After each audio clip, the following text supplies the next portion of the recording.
লখিমপুৰৰ কমলাবাৰী পথত শোকাৱহ ঘটনা সংঘটিত হৈছে। বিদ্যুৎস্পৃষ্ট হৈ দুই ভাতৃৰ কৰুণ মৃত্যু হৈছে। মৃত দুই ভাতৃ হৈছে আব্দুল কাদেৰ আৰু নুৰ আলম গাজী। বান্দৰ খেদিবলৈ সংযোগ কৰা বৈদ্যুতিক তাঁৰত লাগি দুয়োৱে মৃত্যু সাৱটি লৈছে।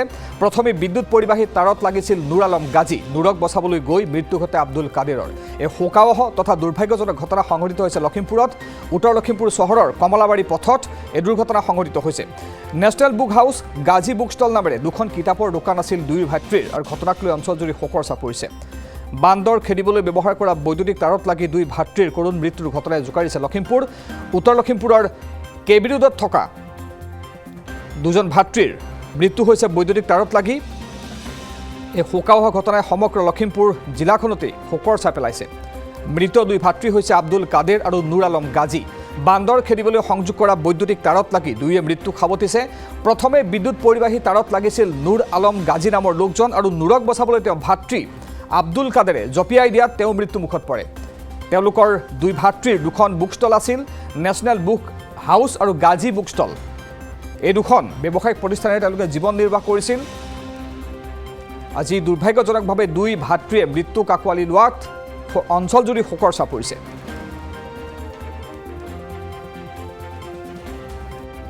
আজি ৰাতিপুৱা আমি জানিব পৰা মতে গাজী বুক ষ্টলৰ স্বত্বাধিকাৰীৰ পুত্ৰ আব্দুল কাদিৰ উৰ্ফে ৰাতে তেওঁ বিদ্যুৎ স্পষ্ট হৈ তেওঁ মৃত্যুমুখত পৰে। তেওঁ জ্যেষ্ঠ ভাতৃ আব্দুল কাদিৰ উৰ্ফে বাটে নেশ্যনেল বুথৰ স্বত্বাধিকাৰী। তেওঁ দেখিবলৈ পায় যে তেওঁ সৰু ভাতৃ পৰি আছে। পৰি থকা দেখি তেওঁক বচাবলৈ যায়। বচাবলৈ যাওঁতে তাত কিছুমান তাঁৰ আছিলে, এলুমিনিয়াম তাঁৰ। তাত যে বিদ্যুৎ সংস্পৰ্শ হৈ আছিলে তেওঁ নাজানে। তেওঁ দৌৰি গৈ পিনি সেই তাঁৰখিনি গুচাব যাওঁতে তেওঁ বিদ্যুৎ স্পষ্ট হৈ তেওঁ মৃত্যুমুখত পৰে।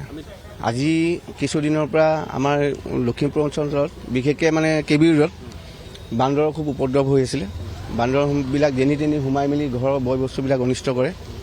সেই বান্দৰৰ পৰা পৰিত্ৰাণ পাবৰ কাৰণে তাত কিছুমান তাঁৰ লগাই থৈছিলে। সেই তাঁৰবিলাকত বিদ্যুৎ স্পৰ্শ হৈ আছিলে হয়তো আমি ভাবিছোঁ। আৰু আজি সেই তাঁৰতেই তেওঁ দুৰ্ভাগ্যবশত স্পৰ্শ হৈ মৃত্যুমুখত পৰে।